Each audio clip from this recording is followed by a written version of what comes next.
This meeting is being recorded. All right, welcome into the Three Guys Talking Ball podcast. Today is Thursday, June 23rd, 2022. We're recording this Wednesday night, June 22nd, 2022. The Lightning Avs Stanley Cup Finals is underway. The Lightning lead 1-0 as we speak right now, looking to tie up that series as it shifts back to Denver after tonight. The Twins, they are experiencing a little bit of a rough patch. They got a huge series going on right now with the Guardians, and Deshaun Watson may have reached a happy ending with some of his civil lawsuits he has going against him. Matt Fitzpatrick is your U.S. Open champion, and where we're going to start the show today is the NBA Finals wrapped up last Thursday, and the Warriors had some injuries the last few years, and then they pick up just where they left off. They were led by Steph Curry, who finally got that ever elusive NBA Finals MVP. Andrew Wiggins showed out big, who was also a strong candidate who could have won MVP. I don't think anybody would have complained. And we were a pretty pro-Wolves podcast for a good portion of the start of the NBA playoffs. And I'm just curious why the Wolves can't get players like Andrew Wiggins. But like we said, the Warriors 4-2. And this actually brings up a question that Grant posed to us at the start of the NBA Finals or start of the NBA playoffs. Where does this rank Steph? Because right now, without a doubt, he is a top 15 player of all time, greatest shooter of all time.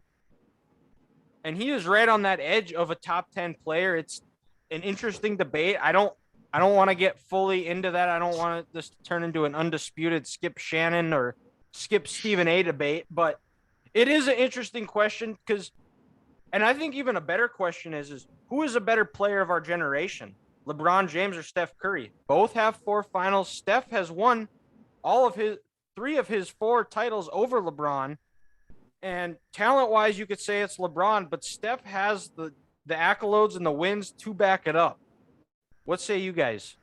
As far as we can discuss the whole, I'm fine if you want to call Steph a top 10. I think that's fair. I think you can make a pretty strong argument for that. What he's done in the finals has been borderline ridiculous the last 4 times he's been there. But even when he had KD, he was really the thing that made that team go. Even when he had KD and they still have Clay, obviously. But I would still take LeBron over him. I think just in terms of overall player, Steph can score it. Obviously, he does a lot, but I think just defensively, LeBron's passing, his scoring, I just think LeBron's still an all-around better player. But, you definitely could make an argument for it. I feel like that's totally fair.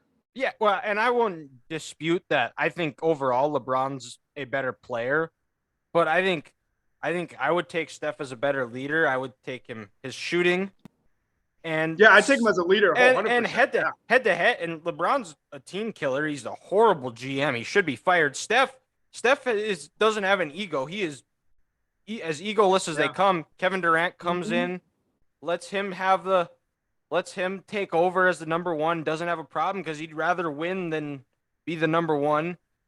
And you could make a good argument that he could have won the Finals MVP the first time they won the series, but it went to Iguodala. But I almost am tempted to take Steph over LeBron.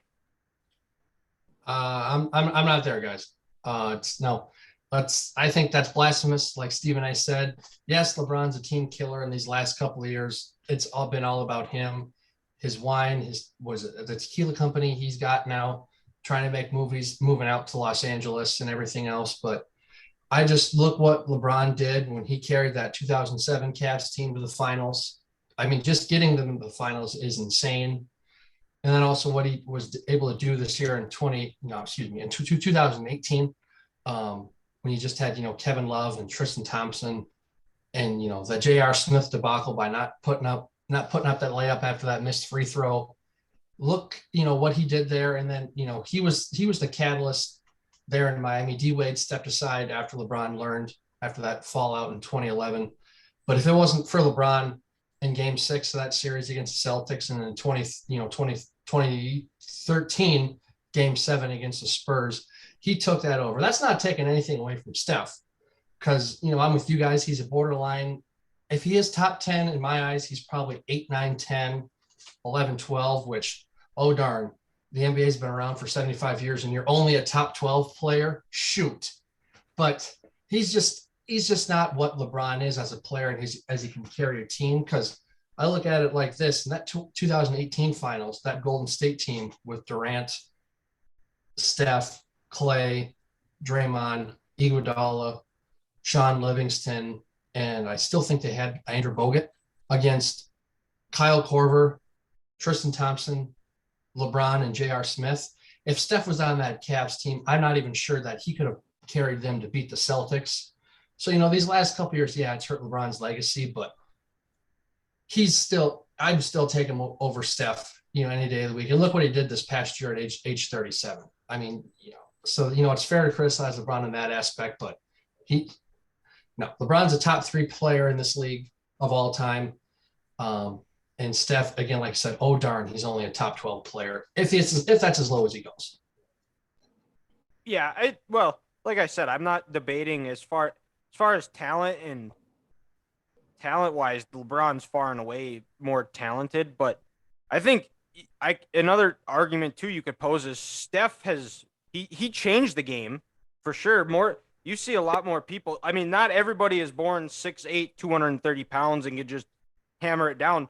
Kids look at Steph and say, oh, I can be him, because Steph he's still 6'3", but not overly tall, but he can shoot, he can do the ball handling. He didn't have the physical gifts. The guy worked his tail. He only went to Davidson and was able to have an incredible tournament in, what was it, 08? And then I thought it was 2009. I think it was 08, because it was they lost to Kansas in the Elite Eight that year. Okay. So I think it was 08, but and where the game is switched more to a 3-point game, and that's doing a little bit of a discredit to Steph, I think, too, because Steph is really good at a mid-range game too. If he's not hitting his threes, he's not afraid to go dish it in. He's got a good floater. He can get to the rim. He can shoot, take a couple of steps in and shoot a 15-foot jumper, as he did in the finals, especially in some crucial moments where it felt like the momentum was leaning the Celtics' way. Steph would do a little bit of a shot fake and take a couple dribbles in, get that 15-footer, and then it would just almost felt like it snowballed and for the Warriors, and they would just go on a run. Oh yeah, for sure. I mean, this was Steph's finals, to shine. And I think this one helps his legacy of all the titles the most, because the 15 title, people are going to look at him and they're going to say, no Kevin Love, no Kyrie. I mean, Dellavedova did his best on him to slow Steph down. And when Steve Kerr put in Iguodala, that's when that finals changed, because he was able to slow LeBron down. LeBron probably still should have been the finals MVP that year. Who are we kidding? But Iguodala did his best to slow him down, like Kawhi did in 2014. Again, slow him down. He probably still put up, 24, 7, and 6 in a game, which is, it's just a poor stat line for a guy. If that was my stat line when I was being slowed down, I'd be just fine with that. But then, look at the 2016 final, where it's the 73-9 team lead Warriors team when they're up 3-1. The fact that Steph couldn't close that out, and LeBron and Kyrie had the magical runs in game 5 through 7.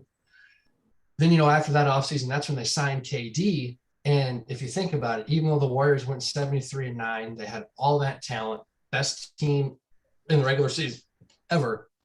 They needed another superstar to take LeBron down. And I think people viewed that as, those were KD's titles. Steph was a superstar. He was a great regular season player, but in the finals up to that point, he couldn't close series out. And then you look what happened in 2019, 17 and 18. Of course, like I said, that was the Durant titles. And then in 19, when they're playing Kawhi in Toronto, they're down in that series 3-1. Game 5 back in Toronto, KD comes in, and once he comes back from that calf strain, you're thinking, This series is over. We're going to have a 3-1 comeback for the Warriors this time. KD's going to be the 3-time finals MVP. Now this is really hurting Steph's legacy. And then when Durant got hurt there in game 5, the Warriors won that, but they couldn't finish it out in 6 like the Raptors did. And so then to Steph, for him to finally show up and show out in this year's finals, it was like, okay, yeah, he can do this. He wasn't carried by Durant and the other two, and people didn't have the injury excuse for LeBron in 15. They didn't fall apart like they did in 16.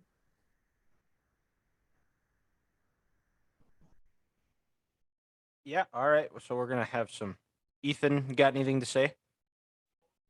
No, I think we're good. Okay. All Already right. covered a lot there. Did. Long-winded. Didn't even breathe once.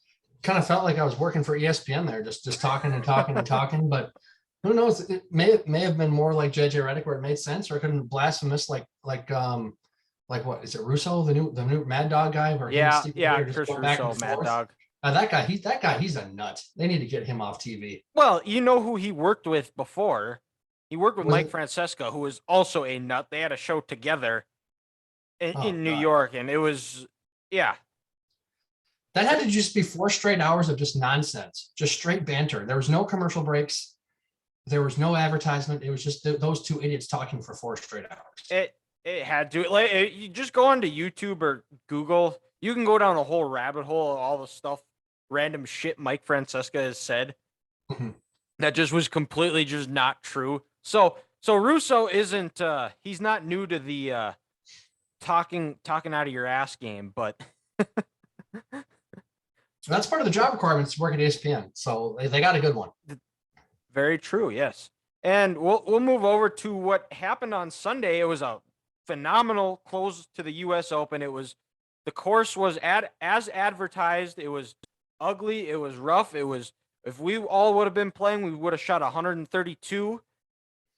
But Matt Fitzpatrick was able to outduel Will Zalatoris, that final back 9, which was just a back and forth knockdown drag out war for a golf match. It felt like it was a heavyweight fight where Zalatoris was up. He went up 2. It was a 2-shot swing on, I can't remember which hole it was, and then gives it back. And then all of a sudden, Fitzpatrick finds himself in the lead again. Scotty Scheffler was able to make a little bit of a run. He kind of just rode it out. He didn't do anything to lose it. He had a strong push at the end, but he just settled for a couple of pars instead of birdies. And then by that 18th hole, Matt Fitzpatrick is up by 1 stroke, drives it into the sand. Zalatoris is in the fairway. He hits it, and he gets it close to make a very makeable birdie putt. And Matt Fitzpatrick hits the shot of the tournament out of the sand in that bunker, puts it in where he gives himself, all he has to do is 2-putt. He does. And Zalatoris's, his putting struggles continue in majors, where he just hasn't quite been able to get over the hump and make those putts that he needs to. The last putt on 18 rims out. But overall, the course was brutal. There were guys chucking clubs across the rough. And it lived up to the U.S. Open hype of just nasty greens, nasty roughs. Yeah, I watched most of the day Saturday afternoon. So like usually mostly like the back 9, by like 10 through 18 I got to see, or like 8 through 18. But then Sunday watched like the last 3 holes. It was interesting watching Scheffler. He was just rolling like on Saturday, and all of a sudden he's up 2 or 3. Does like a triple bogey on the par 3, and he's down 2. It was just that's just golf in general, but I think that even heightens it more at the U.S. Open. Like 3 strokes is a freaking huge deal at the U.S. Open. Like that's normal for us. A wing.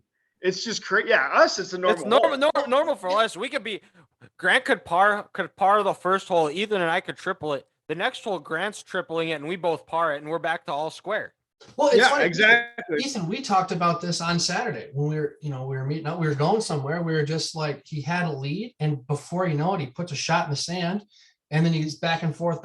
He's circling the screen like a big bird, and it's like, this happens to the best of the best. Yeah, and that was coming off 3 straight birdies, and then he puts it 20, almost probably 20 yards over the goddamn Green, literally right on the out of bounds line. Can't get it on the green, chips it past it, misses the putt. Like, it was probably one of his worst holes I've seen him play in the last 4 majors. Oh yeah. Like, that course humbled you so quick. Well, but the crazy, like Dylan and I, we were talking about this last week.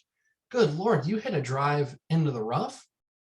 You're at best trying to punch that thing out because you can't see your ball. You can't see it. It's unbelievable. But and then what I thought was more crazy is the score these guys put up for a U.S. Open was actually fairly good. Yeah. Because what did Fitzpatrick finish? He was six? Minus 6. It was minus 6. under. Zalatoris and Scheffler were minus 5. Sometimes at some U.S. Opens, we're running right on par or 1 under. So even for a U.S. Open at this course to be at 600 just shows how good these guys played this past weekend with the conditions they had when it was only 58 degrees on Sunday afternoon with all this pressure. I mean, so props to these pros because 6 under is a great score for the U.S. Open. Well, and you And not look even back on that. 16, Oh. the shot that Zalatoris hit in knee-high grass, where he was able to get it close, and he didn't get on the green, but he was able to get it close and then get his chip closer so he could 1-putt and still save par. Mhm. And then 17, he birdies it to get back within 1. It was incredible. It was what you would expect and what you want to see in a Sunday at a major tournament, and especially with all the Live Tour nonsense and going on too, where you see guys keep quitting and going, but guys that are staying true. And I don't know if it is interesting how the guys that did move over to the Live Tour did not have a great turnout at the It's US Open. Almost like the golf gods came on and said, well, we're going to really humble you assholes here. I mean, Phil shot 10 over on Friday? Yeah, he didn't even make the cut. I mean, or on I Thursday, didn't even know Thursday, excuse me, the first day, it's almost like, do I even want to play on Friday now? Yeah. Yeah. Like seriously, what's the point? You just get your ass kicked as a pro. If we shoot a 10 over, we're buying rounds for the whole bar that night because we're ecstatic. No kidding. But these guys shooting 10 over, it's like I don't even want to play on Friday. Like I'm just done. You know, all of a sudden my calf hurts. I can't walk. I'm done. Yeah. But people aren't talking enough about, like you mentioned it, Fitzgerald's shot out of the bunker on 18, 170, 175, and he sticks that within 12 feet. Like, that's freaking insane. And that was Just a the thick stones. bunker too. Yeah, it was deep. He could barely get it over the goddamn lip. There was somebody, I can't remember who it was saying they should put a statue up next to that bunker because of how great of a shot that was. It was insane. And like, no one's mentioned it. No one. No. When the one, I think it was is it 15? Was that the 637 yard par 5? No. It was. But what just stuck out to me is both those guys, they hit great, great tee shots. Their rolling's probably like we'll say like 310 with carry or something. But then it's still 315 yards to the pin. And Zalatoris is just sitting back like, oh, I want to pull out a 4 iron and just be comfortable here. And then Fitzpatrick is like, well, we're going to send it with this 3 iron or this 3 wood. And I'm looking at this thing like they got to go 300 yards and they also got to go about 50 yards up a hill. Like that just looks awful to play. I was looking at that thinking, I can't remember how these guys are doing this. And I think that was the hole after Zalatoris gave the lead up because he bogeyed. Yep. Put her in the sand, and then Fitzpatrick, came back and he took the lead, but just like a light switch, nothing happened. They say the most important hole is the next hole. And boy, did he take that into play there. Nothing stopped him. He just, full send. And it's like, these guys aren't human. They're machines. That's why they're pros and we're not. That's why we're talking on a podcast critiquing them about Will Zalatoris not making enough putts, yet if we got into a putting contest, he would wipe me out. But oh yeah, it would be an absolute savaging. That guy is.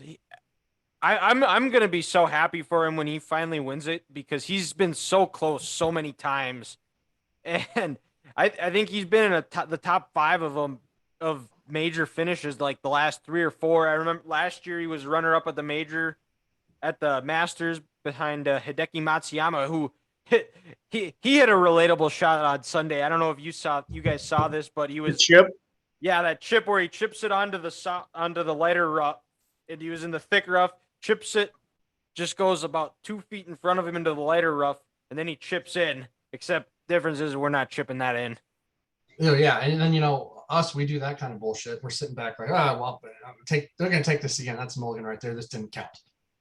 Or you're just so pissed off, you go 10 feet past the hole and then you 3-putt anyways. Oh yeah, you just Yep. you just burn it, and it's like, geez, what am I doing? What are we doing here, guys? But what's also crazy on Sunday, Rory had a horrible first 8 holes. He was 4-3 over. And no, first 6 holes, excuse me, he was 3 over. And then after that, he was roaring, and he was right there at back, the end.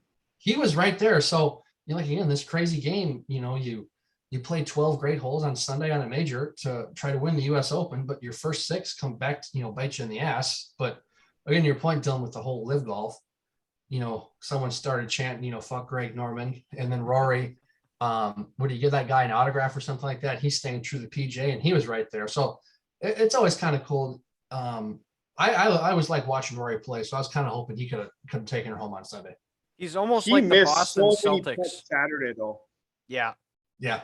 He's almost like the had Boston so many Celtics of the PGA, where he's got a strong start and then they just lapses, and then he makes a strong push at the end, and it just isn't quite enough. We'll find out when he goes back. He's always sitting back thinking about what could have been, because he has that one round or those 5 or 6 holes where he just goes pear-shaped and he can't recover from that. Yeah, and we'll find out next week, or not next week, but the next major down when he goes back home to St. Andrews, see how he does. Maybe he can finally get another major win that's been eluding him. I don't even know the last time he won a major. Because would that be his first British Open? I believe so. He's won the U.S. and PGA, right? I think, yeah, I believe that's. I think those are the 2 he's won. We'll take a look here. We got a smartphone. Phones. Let's see here. He was second at the Masters this year. He won the PGA in 12 and 14, and he won the U.S. Open in 11, and he does have a British. He won the British. Okay, so he won the Open in 14. So he just needs the Masters for that career Grand Slam. Yep. Okay. And he's had a couple of chances there too. It would have been in 08, I believe, when he was leading the final day and then fell apart. And then last year, or this year, 2022, where he had a strong push at the end, it just wasn't enough. Scotty Scheffler was just playing too good, and I guess there's always next year. This year's tournament was Scotty's. It was just his day. Yeah, it was his forte. Stupid good. Yeah, for sure. And we'll move over to we'll have some football talk here. As what's crazy to think, you guys, is training camp is only 1 month away about. Yeah, So, we're like 7 weeks away from the Hall of Fame enshrinement, where the Jaguars are playing the Raiders this year, if I'm not mistaken. Something like that, yeah. Couldn't even tell you. Still a little bit of a ways out, but we're getting there. We're getting closer. I'm excited. I know both Grant and Ethan are, but it was reported yesterday, and we alluded to it at the start of the show.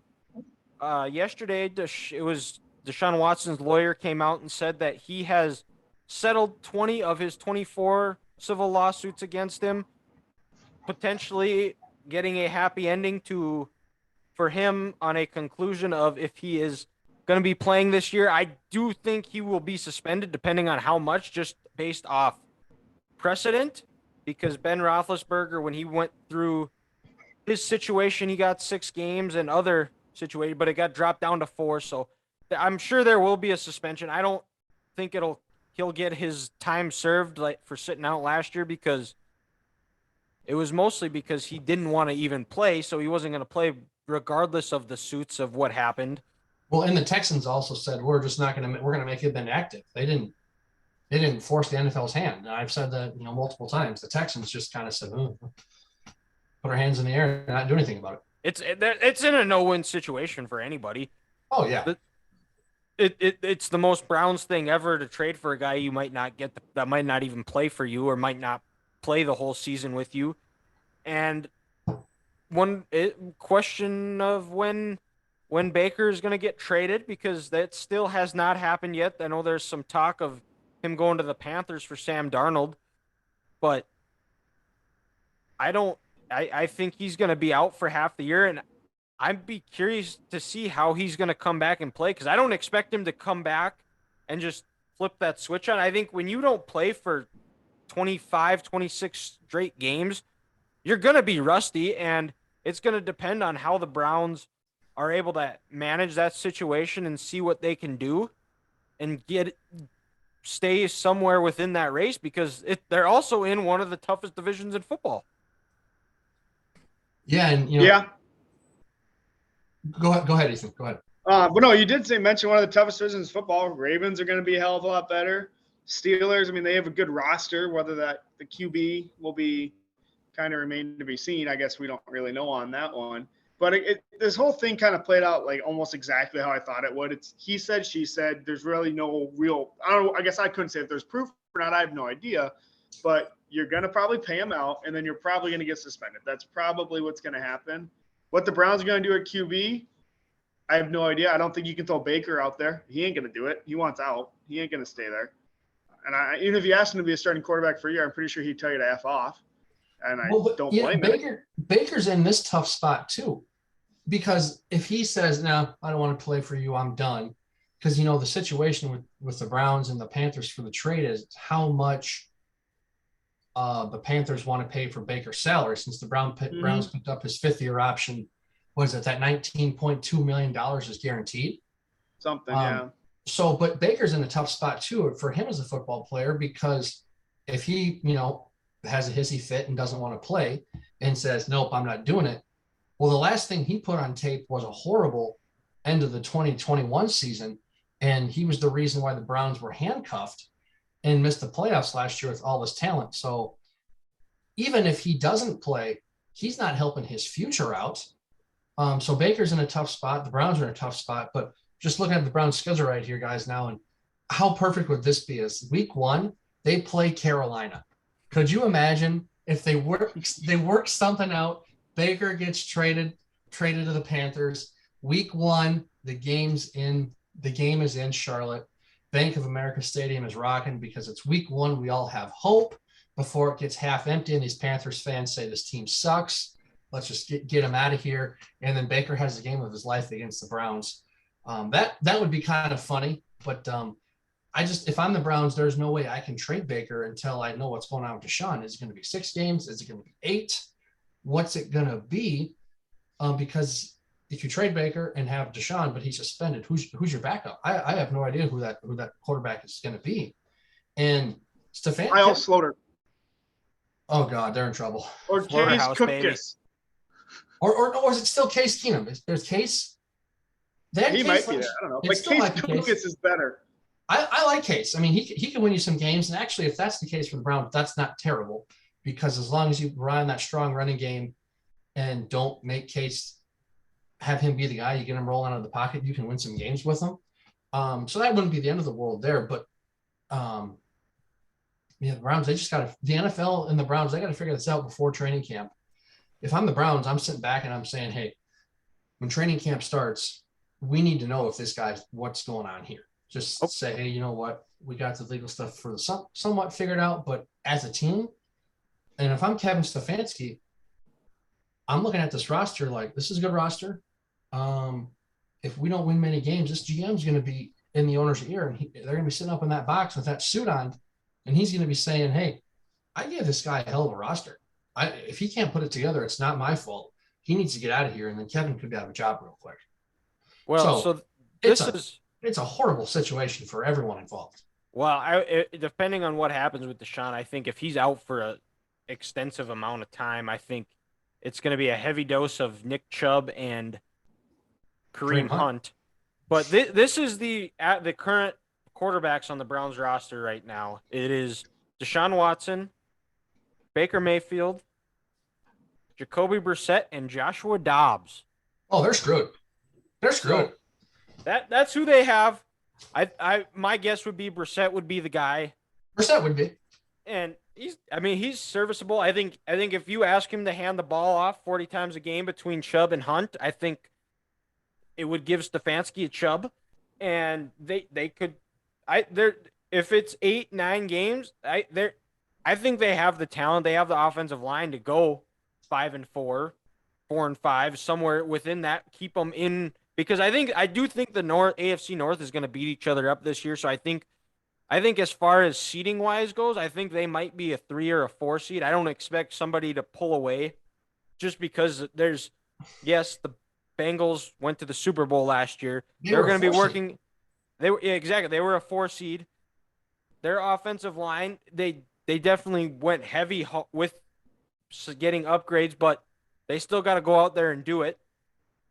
I don't know how much I trust Zach Taylor as a head coach. The Steelers, it's going to be either Mitch Trubisky or Kenny Pickett. Who knows? Lamar Jackson is back. The Ravens, I don't think, are going to be as injury prone as they were last year. They're going to be better defensively as well. And they're going to have a heavy dose of the running game too, because all of their running backs are going to be coming back from Dobbins. Is it Gus Edwards? Yep. And so they're going to be improved. And then that puts the Browns with Chubb, Hunt. They traded for Amari Cooper. Donovan Peoples-Jones is showing a lot of promise. They've got Njoku, right? Yep. 85. Yep. And then Austin Schwartz, the speedster from Auburn, who's a second-year player. He's an Olympic runner. Yeah, but David Bell too. Oh yeah, that's right. They drafted David Bell. Yep. My question with this is, Dylan, is if you go with Brissett, we say he can hand the ball off 40 times to Chubb and Hunt, and he can't lose you games. Well, you had that with Baker, and they were still probably 5-4 last year. And are you telling? I know Baker's had his struggles, but he's still a better quarterback than Jacoby Brissett. I've seen Jacoby Brissett play. I still think if he plays, the Browns are they're pushing 3-6. They're not at that 5-4 mark, because then teams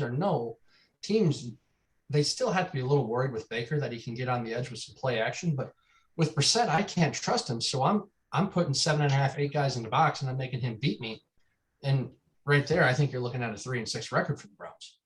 Yeah, and I also think too is that Baker does get a little bit of a bad rap because he was injured for most of the year. His shoulder was absolutely destroyed and kept playing. And that's probably another reason why he hasn't been traded yet, is because there's questions about his shoulder. He didn't play well.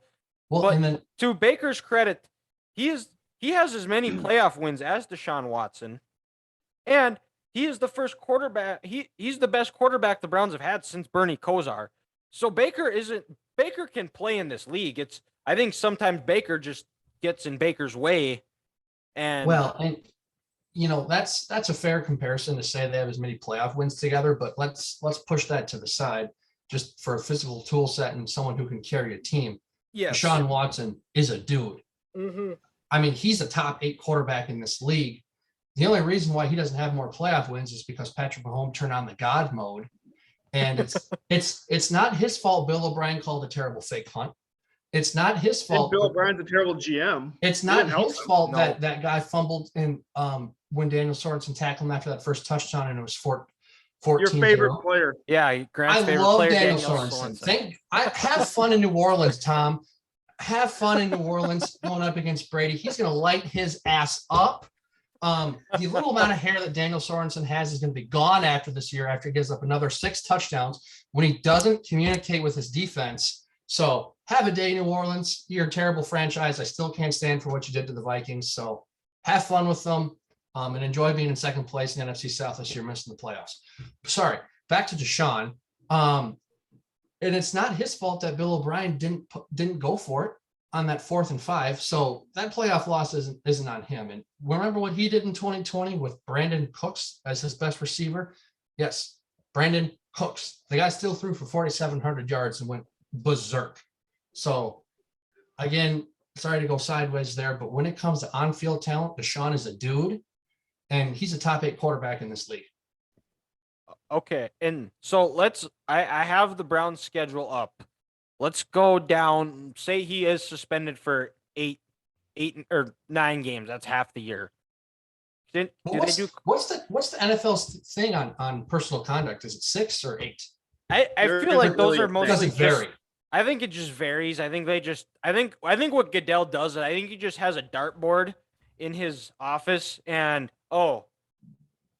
domestic violence or some criminal. I'm just gonna take a dart, throw it at it. That's what my suspension is. I think that's. Yeah, 'cause I mean- I think, sorry, the PEDs is 6 on the first. Yeah. And then I think a full season on the next. Yeah, you guys are at personal conduct. It varies Yeah. on the situation. I mean, even if they did have something for misconduct, like how do you rate like possibly sexually assaulting 20-some females? Like, I mean, like compared to one, like, I mean, I don't know. Like That comes down to the owner and what the owner's moral compass is and what he believes to be true and how he sleeps at night. And you know what? These guys are all billionaires. They have Yeah. no moral compasses. Exactly. You know how they go to sleep? Go to sleep. How they sleep at night? They sleep on a bed full of money. Yeah. On a bed full of money. Thank you, Don Draper. And so we'll start week 1. Browns at Panthers, and I have the line for the first 2 games. Actually, they have up here on the ESPN app. Browns at Panthers, 11 o'clock, September 11th. Browns are a 3-point favorite. so that's with Watson, I would say. As of right now, I think we have to assume they have Watson. Or Well, no, assuming say he's out. Say he's out. I'm saying. So say he's out the Well, first that 8, line will change if he's out. It'll be a push almost. or it'll be like Browns -1. Yeah. I'll still take the Browns. Okay. 1-0. All right. Next week they have their home opener against the Jets. They are a That's a 6-point favorite. So I They're think gonna that probably knocks them down to a 3 if Watson's Yeah, out. They're gonna win because Garrett and Clowney will just run rampant against that horrible Jets offensive line.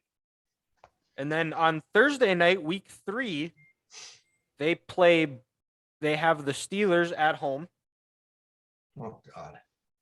I don't know who their quarterback is. I'll go Browns. F it. I still think Browns. I don't trust Trubisky or Baker, Pickett. even if they take Baker, he's better than what the hell the Steelers are going to throw out there. Exactly. Yeah. So they're 3-0. And then week 4, they go to Atlanta, play the Falcons. That's Why the. not? I'm gonna. This is the one game where the Falcons show up and the Browns lay an egg. They're 3-1. I'll go ballsy. I'll say 4-0. Why not? Why not? Okay. Why not? Full send, All baby. right. Get the send. Grant's got him 3-1. Ethan 4-0. Week 5, Chargers at Browns. So they host the Chargers. Oh, Chargers. Yeah, that's okay. all right. It was fun. Yeah, Chargers. Then week 6, they play the Patriots at home. Belichick's gonna shut them down. Belichick will know how to stop Brady down. They're 3-3. 3-3. Oh, that was Yeah. quick. That 4-2. Belichick defense, though, he's gonna make you play left-handed. They're gonna shut the run down and make Baker beat him, and he's gonna throw him an interception or 2. 4-2. Yeah, 4-2. So then they go to Baltimore in weeks. We on week 7 now? Yeah, week 7. Yeah. Yep. Yeah, 4-3. 3-4. Okay. And then they play on Monday night. They host the Bengals and Joe Burrow. I'll say Browns. I'll say Browns too. Yeah, I think that. Yeah, I'd say Browns 4-4. Okay. And then week 9, they go to Miami. I'll take Miami. We'll finish. I think Miami wins that game too. Okay. So Grant's got him at, you got him at 4-5. 4 and I 5. got 5-4. So yeah, it's about what we said. Yeah. And yeah, if they do that, the opening of their schedule actually sets up fairly well. nice for them. Yeah. Yeah. Because then after that they go to Buffalo. They have the Bucks at home. Oof. They go to Houston. Great city. Yep, great city. Dylan's They go to favorite city. Cincinnati. I don't know why. It is not my favorite city, but It's a hole. The concrete hole. It's okay. It's very, very hot, very muggy, but depends on where you go. Like any place, there's nice places of the cities. There's nice places of Houston. Sugar Land, Texas is a beautiful town, and that's where I stayed. So that's what my point of view of Houston, Texas is. Yeah, It's a because you suburb. weren't in the actual city. You were in a different city Yeah. limits. Doesn't count. Same thing. No, it No, it doesn't. doesn't. Yeah, That's like saying Edina's Minneapolis, and God knows Edina ain't It's Minneapolis. not. Exactly. Ethan is on the same train right here with me. Well. Right? Well, Sugarlands is basically the cake eater part of. Well, yeah, because we can all Yes, agree that's not Edina Houston. is You go better to than Houston, you Minneapolis. tell me how much fun you have. In Houston, I had a good time. I mean, like bad part of Houston. Like, yeah. I Well, went to Minute Maid Park. I banged on some trash cans. I would game there. They asked me to bang on them, and I said okay. let me guess. Jose hit 2 home runs that night. I don't know. I couldn't see. I was in a tunnel. Okay. They were just telling me curveball, curveball, curveball. I don't know how they picked me or what, but they said curveball, so start banging. Fair enough. And yeah, he hit a home run, and they went to the World Series, and they lost all 4 games at home to the Nationals. But we'll stay in the baseball lane. The Twins are in a very crucial series here. Ethan, do they still lead 3-1 against the Guardians? It's currently 5-3. Indians have guys Ugh. first and third, nobody out. So it was 5-1 That's- coming into the ending, and now Gray's kind of Oh, might be coming to the end of his rope here. I think a little bit. What inning did you that's say less it was than in? ideal. Top 5. Top 5. But it's the Yeah, same he's thing. out. Yep, they just pulled him in the top of the 5th. Nobody else. So Okay. 4+ tonight. But Huh? the Twins from last week's episode, Grant and I talked about the pitching, their bullpen and starting rotation have still plagued them in this brief stretch or this latest stint of the season. Still need to make moves, but this series is very crucial. They win tonight and then win tomorrow night. They win a series. They're back up 2 games. I believe they're even right now in the Central. Yeah. Mm-hmm. So huge series. I like what Rocco said yesterday. Like, it's not where you are right now. Like, it's great they're here right now, but in 2 months, this isn't going to be the same team. Like, it's No. going to have different pieces. It's going to have bullpen up. It's probably going to have an additional starter to go with Joe Ryan and Gray. Like, there's going to be moves made. So, I mean, right now, yeah, and for how many injuries they've had, like Buxton's missed time, Cray has missed time. Sano hasn't even played. I mean, we have young guys stepping up that are going to keep getting better and better. I mean, heck, Miranda missed a walk-off 2 and homer by about a foot last night. So it's which last night was bad. That never should have happened. But no, it's not going to be the same team in 2 months. And that's the exciting thing is you're in a position now where you're playing well. You're not great. You're not playing awesome. Like you've played okay, pretty solid, but going in 2 months, you're going to have a whole different team and it's going to be fun. Well, and especially if Luis Ariz keeps on this tear. I mean, shoot, we always knew he was going to hit for a high average, but it seems like these last 10 days, he's been able to amp this power up. And, you got Correa hitting 2 shots tonight. Buxton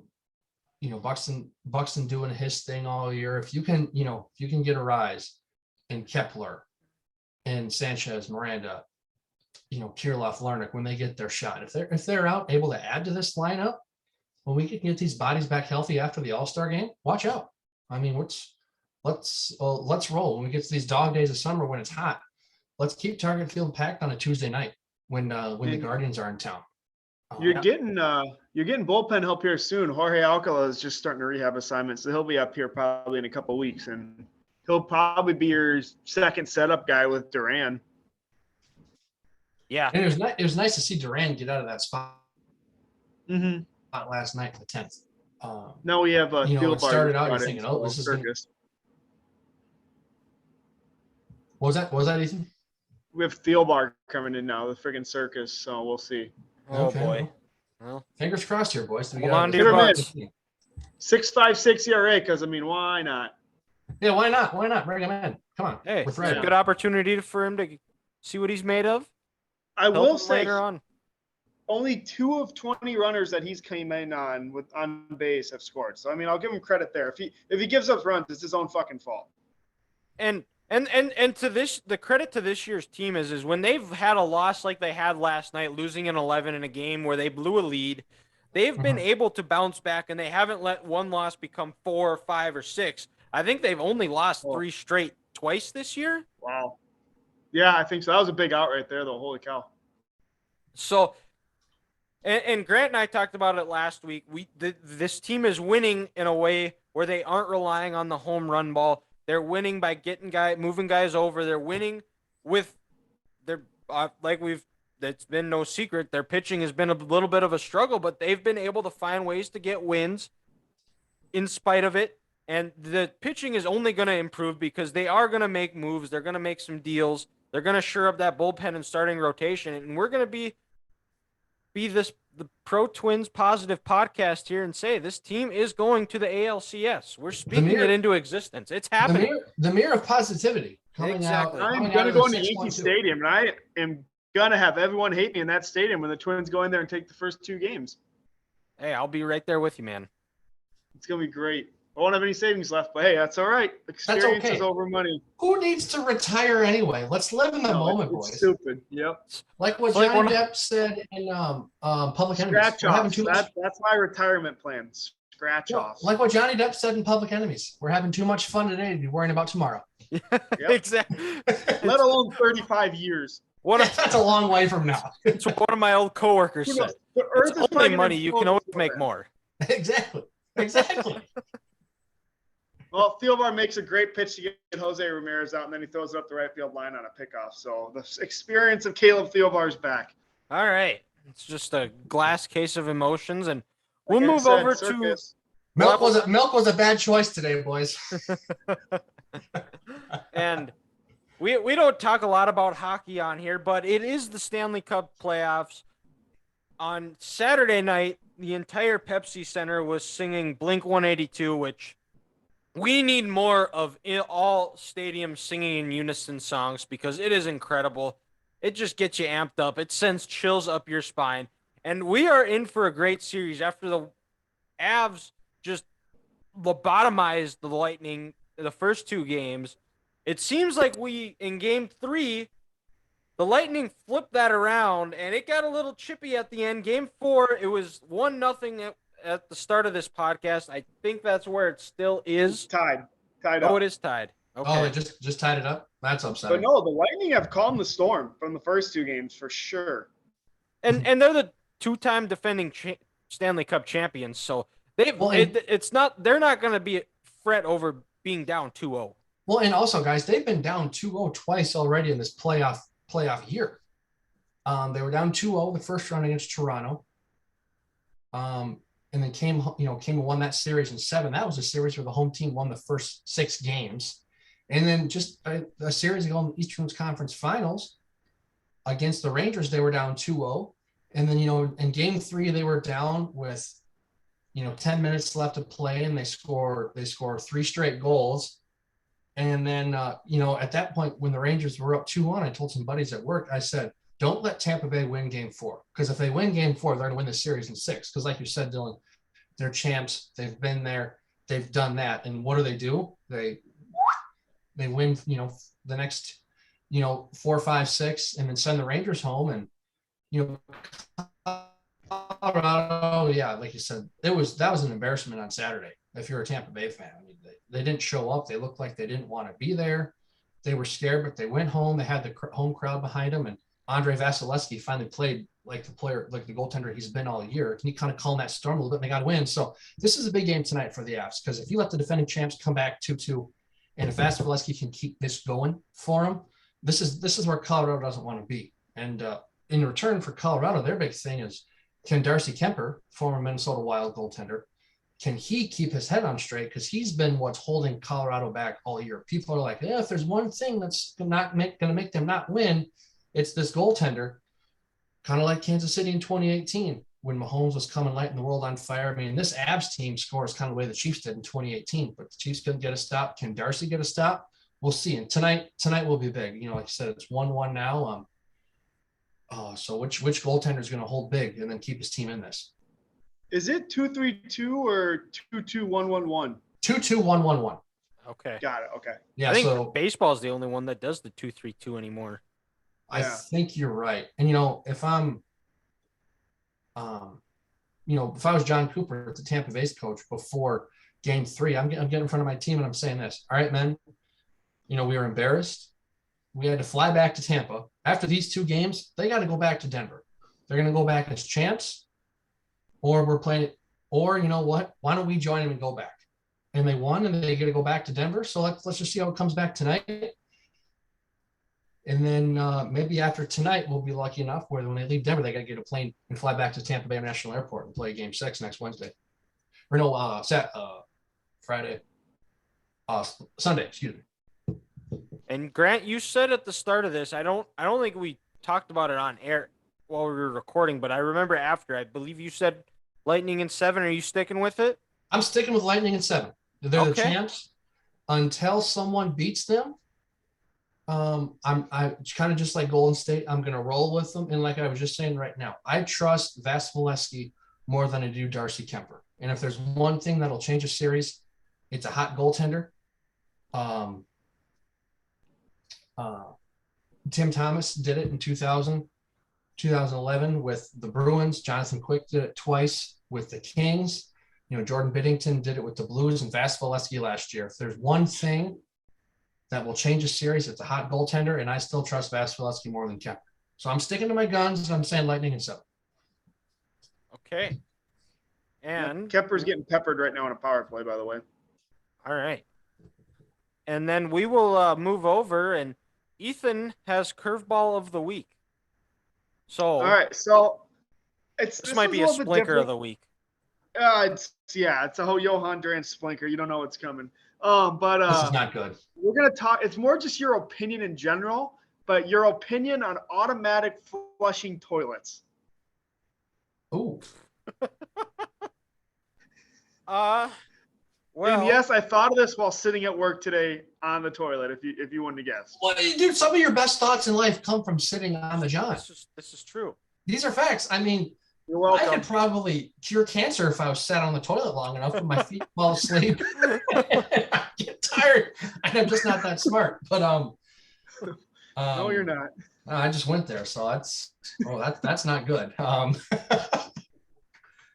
But I don't, dude. I'm not a fan. I'm not a fan. I'm gonna be honest, because one, I feel like sometimes they might flush when you're not ready. And if I'm not ready, I'm like, ooh, was not prepared for that. And that is not a good surprise. And then another thing I don't like is sometimes you have these idiots out in public who use way too much toilet paper. And these things aren't that powerful. And then if you have to go in there, and then it's already half covered in toilet paper. You got to almost kind of put your hand in there and sense it and reflush it so the toilet paper goes down. And then people are thinking, everybody flush. What's this dude still doing in there? So then it's just a whole bigger ordeal than it needs to be. I like to flush and do something like that on my own terms.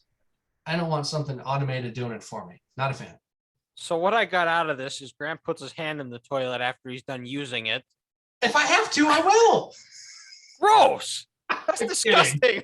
I'm kidding. I don't know. I can't put this past you. Well, Grass, you want to go?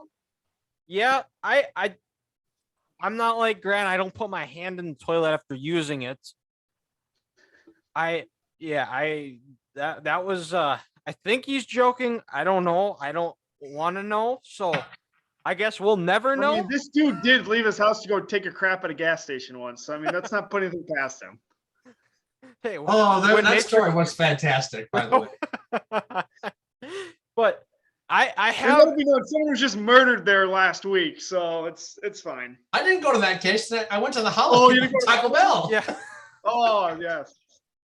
But so I do agree with Grant where sometimes it'll randomly flush. The worst is when you're on when you're doing a number 2 and we're talking about this on the podcast, which I appreciate everybody that's still listening to this at this point.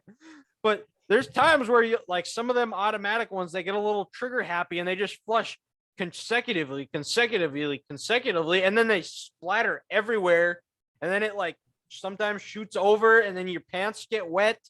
It's just not a fun thing to deal with. So I do agree with Grant that I do like having just being able to flush on my own terms. I legitimately think they might be the worst thing ever made. Thank God. That's a pretty hot take, but they are, especially the ones at work. If you breathe it fucking goes off. Like you literally have to hold your breath for 10 minutes if you don't want to get your ass wet. Like it is the most ridiculous thing ever. And I'm very tempted to send corporate an email telling them get new toilets because these things are literally you move an inch and you're done. Like it's like a freaking water park. Yeah. Well- am I at Niagara Falls? I mean, what is going on? Literally, do I have to wear like a freaking coat and a frog tog into the actual toilet? Like, did cover myself up? Like, Jeez. Well, Ethan, What do you you think you, you you got a really should- promotion. You're basically a suit now. You should be able to get that fixed. you know, if I might email Brian tomorrow, we're gonna have a little chit chat. Just Why do email you- Glenn Taylor and say if you don't get them fixed, you're gonna handcuff yourself to a hoop next year at Target Center. Oh yeah, that'll 'cause be I'm better gonna than trying to jump up glue and your just watch pants. it on there because I'm an athlete and just hang there. Oh yeah, that'll be better than that clown trying to glue her hand to the court. She successfully did. That was one of the most unbelievable things I've ever witnessed. Some things You you, know can't what? see, bro. Some things you Obviously, can't we see, need bro. more people to do it because that's the only way we win games. This is You're true. actually right. We won every game when some idiot came on the court, right? Yeah. This year? No, Yeah. Was the Yeah. plan and then game Okay. 4? Game one against Memphis, that chick like handcuffed herself to the hoop. In and Memphis, they yeah. ran out So of the yeah, shoot. court So in we're game 3 for 3 game in 4. playoffs this year. Yeah. Well, looks like we might have to take one for the team next year and do something stupid on Target Center, Ethan.